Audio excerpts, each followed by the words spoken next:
2023년 1월 1일 주일, 오늘 하나님의 말씀은 출애굽기 20장 말씀입니다. 구독자님들 안녕하십니까? 2023년 새해가 밝았습니다.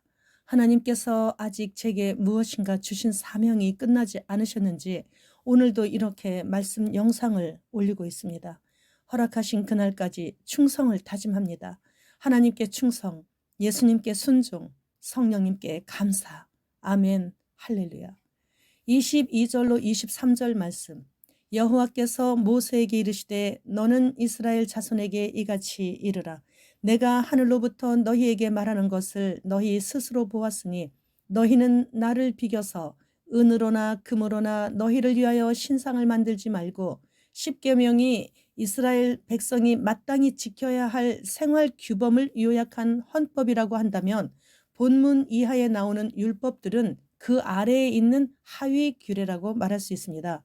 23절 말씀에서는 첫째 계명인 너는 나 외에는 다른 신들을 네게 두지 말라.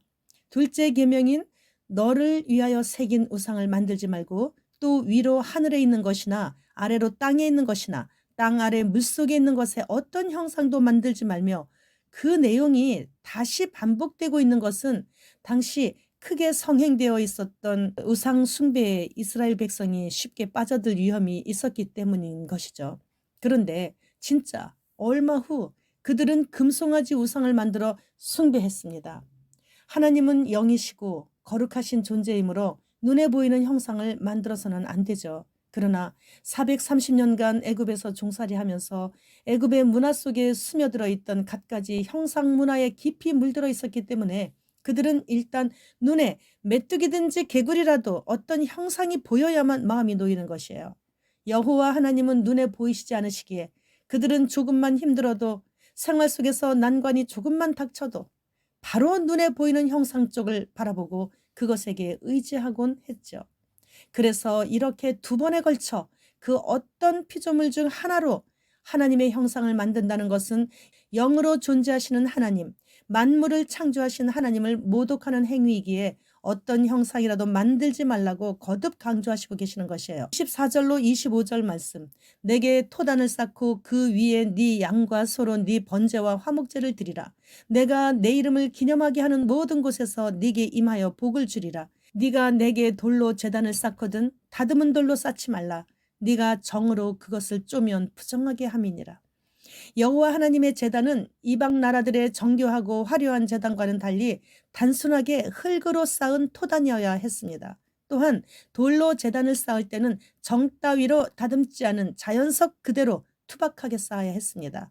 사람의 마음이 하나님의 말씀에 집중하지 못하게 되고 화려하고 정교한 제단에 쏠리게 될 것 같아서, 그리고 그래서 그 제단 자체가 경배 대상이 될 수도 있기 때문에 주님께서 이렇게 지시하신 것입니다. 오늘날 예배당도 이 말씀을 기준으로 만들어야 하는 거예요. 회중들에게 말씀을 전파할 수 있는 용도로만 충실하게 부합되도록 건축되어져야 되는 거죠. 주의 손이 함께하는 천막교회처럼 말이에요. 여호와 하나님께서 처음 지상에서 모세와 이스라엘 백성들과 함께 계시게 되었을 때 지성소에 임재하셨는데 바로 천막 안 지성소이잖아요.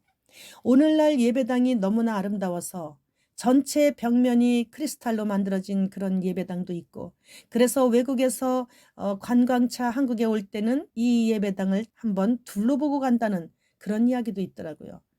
본질을 놓쳐버리게 된 거죠.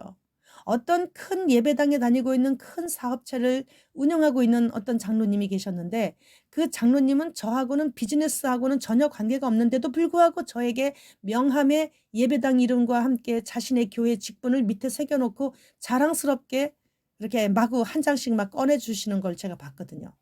26절 말씀. 너는 층계로 내 제단에 오르지 말라. 네 하체가 그 위에서 드러날까 함이니라. 거룩하신 하나님 앞에서 벌거벗은 사람의 하체를 보이지 않게 하시기 위해 이러한 것까지 세세히 말씀하셨어요. 에덴 동산에서 사람의 타락 이후 사람의 하체가 보인다는 것은 수치를 가리키는 말이 되어버렸기 때문이에요. 따라서 모세의 율법에서는 제단에서 제사를 집전하는 제사장의 의복을 만들 때 아예 하체 맨살을 가리는 속바지를 만들어 입도록 규정까지 했습니다. 눈에 보이는 세상 것에 집착하지 말고 눈에 보이지 않는 하늘나라에 이제는 예민해져야 하는 한 해가 되었습니다. 이제 2023년도에는 러시아 푸틴의 최측근이 발표한 것처럼 북한이 남한을 그리고 러시아가 독일과 함께 미국을 그렇게 공격을 하게 되고 그 여세를 몰아서 이스라엘 땅의 주권을 주장하면서 이스라엘로 진군하게 될 계기가 되는 제3차 세계대전이 일어나게 될 것이라고 비췄어요. 그러한 전쟁의 여파로 전 세계 국민들은 경제 붕괴와 극심한 기근과 잦은 지진과 쓰나미로 인해 많은 환란을 겪게 될 것입니다. 또한 6천년 인류 역사상 단 한 번도 일어나지 않았던 사람이 죽지 않고 살아서 변형된 몸을 가지고 공중으로 끌어올림을 받게 되는 휴거가 있을 확률이 가장 높은 때라고 생각합니다.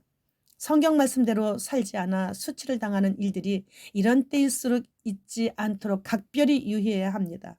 제가 지금까지 주님 오심이 너무 임박해서 내일 모레 오신다고 외쳤었는데 2023년도부터는 오늘 내일 오신다고 외쳐야 할 것 같습니다.